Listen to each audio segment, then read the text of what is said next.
All right. How important is the team concept between you and your employees?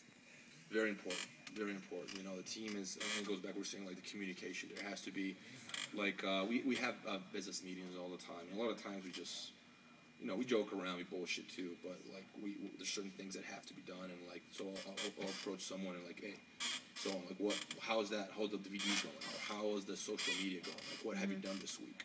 And then I want to expect, like, something to come back. Like, oh, this is what I've been doing. Okay, because if he sits there and he's like, oh, this is what I've done this week and he's accomplished nothing, I'm going to be upset because I'm paying you and you haven't done anything. Well, I expect something to be done. So, yeah, that's basically it. You know, like it's just a matter of, sorry, what's the question? How important is a team concept to? Oh yeah, it's everything. Team concept. Definitely. It's just everything from. And the thing, a lot of times, what happens is, this is another thing I learned. Like, everything would go through me or my business partner, and things got funneled in, and everything gets slowed down because, like I said, I have to train, I have to teach, I have to train profile. I'm doing a million different things, you know. So if everything goes through me, it becomes a funnel. So a lot of times, what I'll do is, like, I'll get two of my employees to communicate with each other. Like, I'm not a necessary number in this equation. Like, you guys can deal with each other without having me in there. You know, so if it's something like, how do I explain this? Like, if there's something that I just don't have to be involved. I don't want to be involved. I don't want you guys. You guys just exchange emails or call each other or sit down and figure it out. But I want it to be done. If it's not done, I know who to point the finger at. Like, okay, this is your problem. This was your job to get it done, and you have everyone's phone number. You have access to all this information. Why hasn't it been done? It's your fault. All right, definitely. So how much does your job require you to monitor the external environment, and what external environment issues do you track? Like external environment. Like just, you know, relationships outside the gym, or, you know, how does that affect your business in here? Yeah, very important. Especially in my business, you know, like, who we know is everything. You know, I can give you a list of like 10 guys who are as accomplished as me in jiu-jitsu. Some of them even more accomplished. Yeah. But they're somewhere in the middle of the Amazon in Brazil. No one's ever heard of them. They never will. You know, because it's in this business, of course, credentials count a lot. I take credentials into consideration. They're very important. You know, and there are people out there who have notoriety, they have the name, but have no credentials. I like to think that I'm the kind of guy that have credentials, and I'd like to be in the mix. You know, I like the fact that I know some of the most important people in the business. You know, I think it's very important. If whatever that you're doing, you're dealing with the right people. Who you know is everything.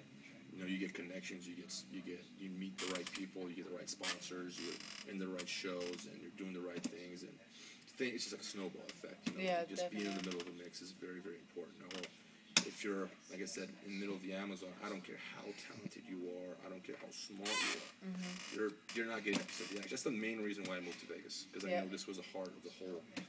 MMA scene, definitely. So it was like, I could have gone to somewhere in Nebraska or, I don't know, and made triple the money because I had no competition. I came to Vegas and I compete with guys like Vandalay Silva and Randy Couture.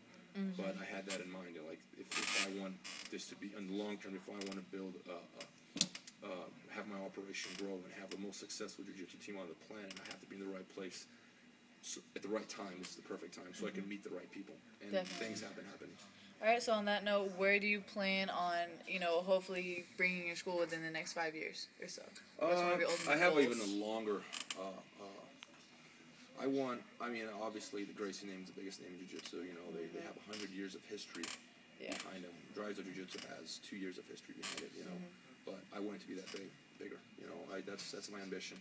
I want 50 years from now people still be using my curriculum and, you know, using my techniques and having my system out there worldwide, you know, and that's what we're working for. It's one step at a time. There's a lot to be done. Yeah. But that's why I envision. I'm not even thinking 50 years. I'm thinking when I'm dead, like my legacy is still, you know, still out there. That's awesome. All right, and finally, what advice would you give to someone who's considering a career in your field?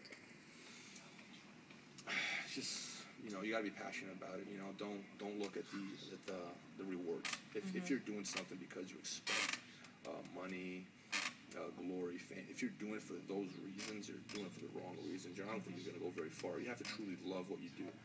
Like, there's a point in my life I was like 24 years old. I was still living with my mom in Brazil, and I was making about, no joke, like around $300 a month teaching jiu-jitsu.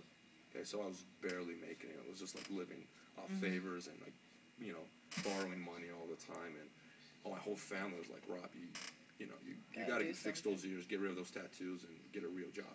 And like, I have a real job, you know, but like, Rob, you understand, you're 24, almost 25 now, and look where you're at. Yeah.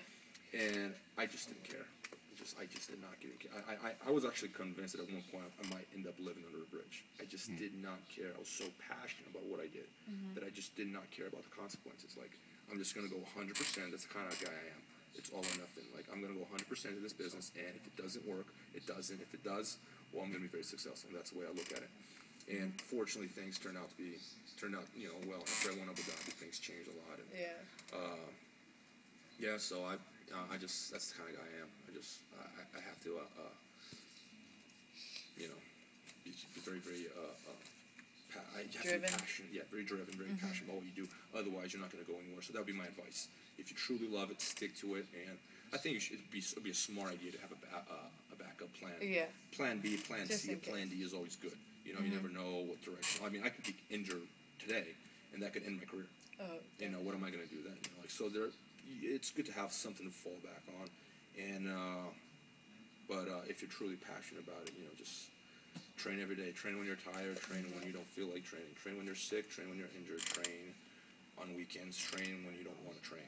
Just don't give yourself the option. Just do it. The more you do it, just don't give yourself the option of not training. That's good. Just always in there, and things will happen. Thank you very much. Great interview. Okay.